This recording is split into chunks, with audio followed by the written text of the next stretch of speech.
So welcome back to the course. In this module, we're going to be learning about crypto wallets and essentially how to keep your cryptocurrency or your Bitcoin safe online. So briefly then, the contents of this module, I'm going to look at what is a crypto wallet, how it works, private and public keys, types of wallets, wallet theory, HD wallets, blockchain connected wallets, simple payments, hot and cold wallets, multi-sig wallets, and what is the best type of wallet for you personally in your current situation. So then, what is a crypto wallet and how does it work? So to start off with, we shouldn't be thinking of a wallet like anything else that we've known before. Okay, it's not like the stock market, for example, where all of your investment is held on the exchange. And it's not like a bank account either, where all of your money is held centrally with a bank of your choice. A crypto wallet is essentially either online or offline. However, somewhere along the way, it will connect to the blockchain, simply to verify your transactions. Okay. Now, again, with the stock market comparison with the crypto market, we can actually take these currencies or assets off the exchanges. Okay, so we need a safe place to store them, somewhere which isn't necessarily owned by a company. Okay, something that is in our control. Now, some are owned by a company. Some online kind of services, for example, if you want to keep them online. However, we'll go over the safety elements in a moment. But most of them will be somewhat offline. Okay.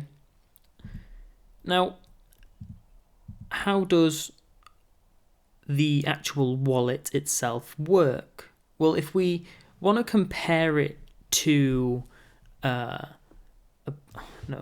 what did I miss there? Oh, it's fine.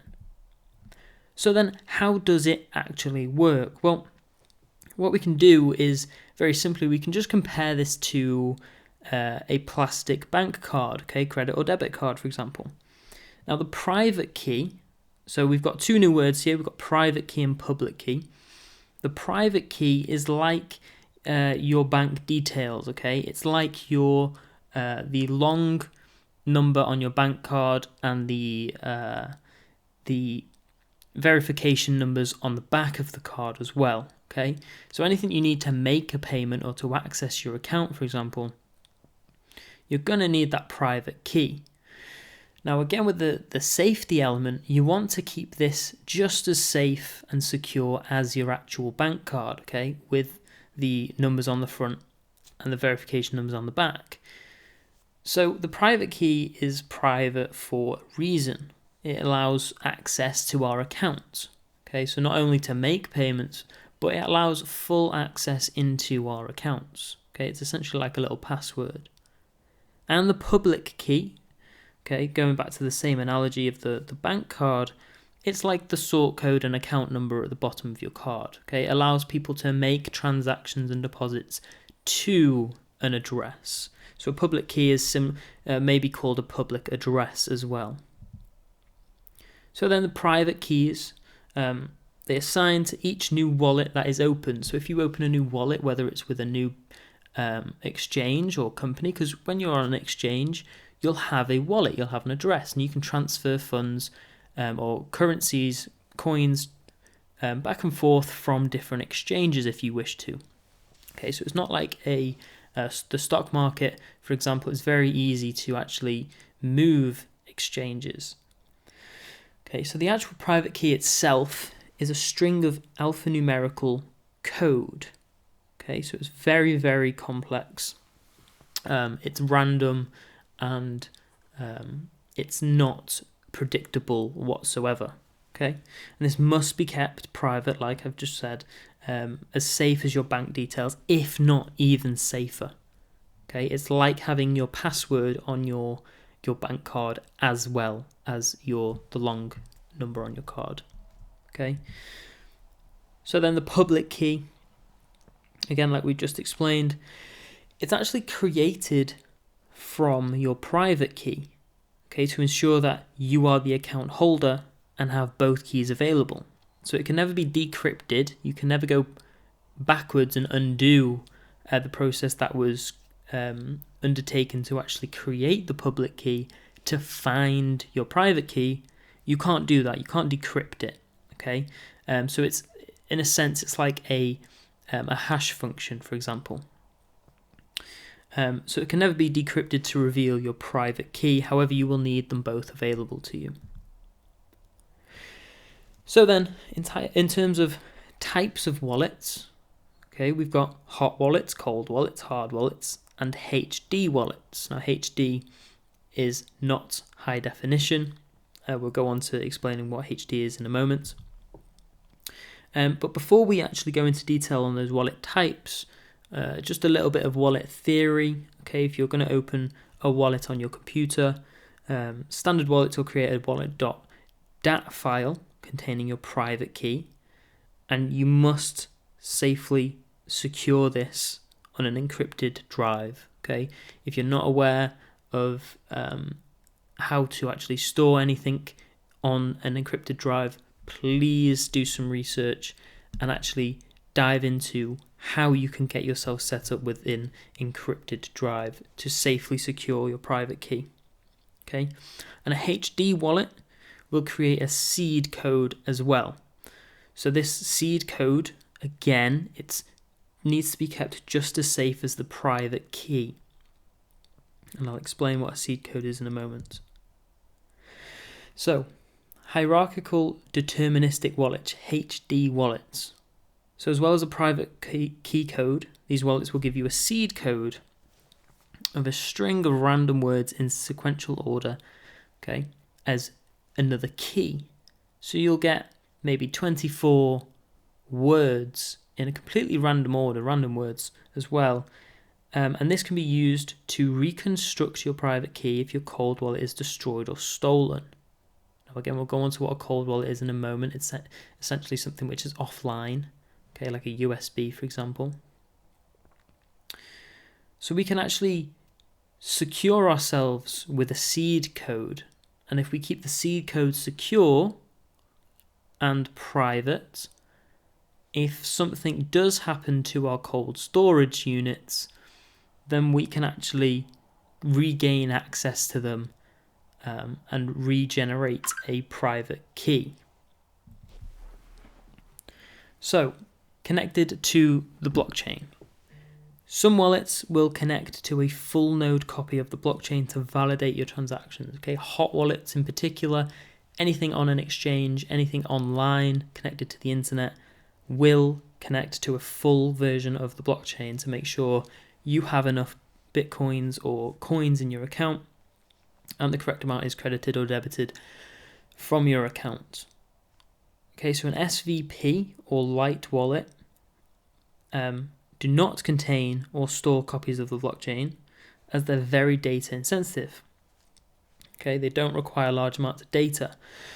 However, they can still connect to a full node copy of the blockchain when transactions do need to be verified. Okay, so it's essentially like something on, for example, an application on your phone. It won't require a full copy of the blockchain because that is very data intensive. It won't connect to the blockchain until you actually need to verify transactions, and it'll do it essentially by a third party to connect to the blockchain.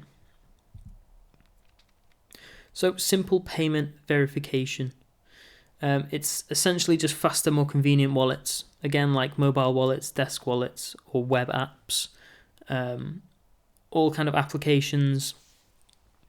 They allow you to send and receive payments very, very quickly. You don't have to open up your cold storage wallets, which can take quite a considerable amount of time. So it's more convenient, essentially. And this is just the simple payment verification method of wallets. So then these hot wallets, they are connected to the internet. They're exchanges, marketplaces, crypto services. Now, because they're connected to the internet, they're a lot less secure because you have to trust a third party. Now, in terms of Bitcoin, for example, in particular, we're actually trying to remove third parties from our payment system.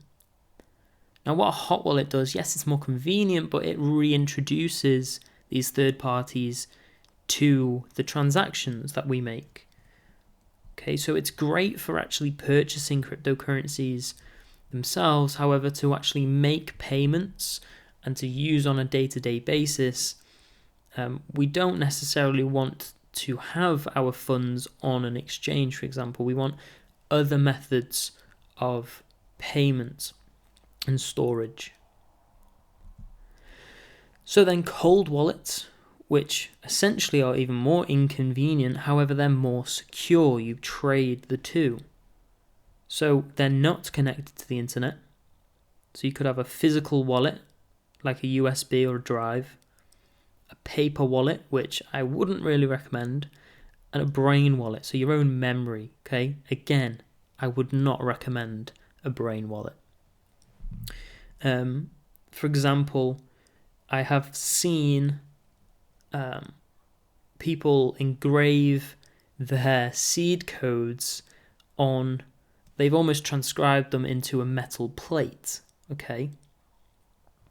Again, if you were to do something like this, it's not a brain wallet, it's not a paper wallet, it is a physical form of wallet. However, it's not paper, okay? It's not going to decompose, or the ink isn't going to fade, nothing like that. It was on a piece of steel or metal, and it was transcribed into it, and the guy will have that forever, okay? As long as he keeps it safe. Okay, so there are pros and cons to all of these. Physical wallets, you'll probably get some kind of ledger, for example, which allows you to see somewhat the balance of your cryptocurrencies. However, it's not connected to the internet. So when you want to buy cryptocurrencies, you buy it on exchange and you send it to your wallet. So then, a feature or functionality of some wallets is called multi-sig or multi-signature. Now, these are great for, I'm going to use businesses as an example. So if you've got multiple people who want to access the same wallet, okay, if you're part of a company or a group or something similar, or even family, for example, then what you can do is you can set up a wallet with multiple private keys. Okay, and essentially there may be 5 keys, for example, linked to a wallet, and any 2 must be used at the same time to enter the wallet, which means 2 people of the 5 must be present to actually access the wallet. Okay, so now this is done for security reasons, obviously. So then, what is the best type of wallet for you? Now, if you're potentially playing the long game and you believe in crypto for the next 10, 20, 50 years, for example, and you want to put a large amount of money into crypto, you're going to want to get some sort of cold storage.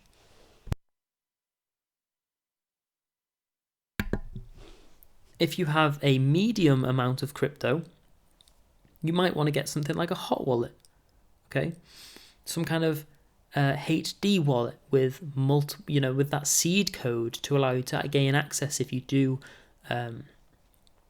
lose the private key, or a hardware wallet. Okay, all very, very convenient. Yet they have this double kind of verification layer to them.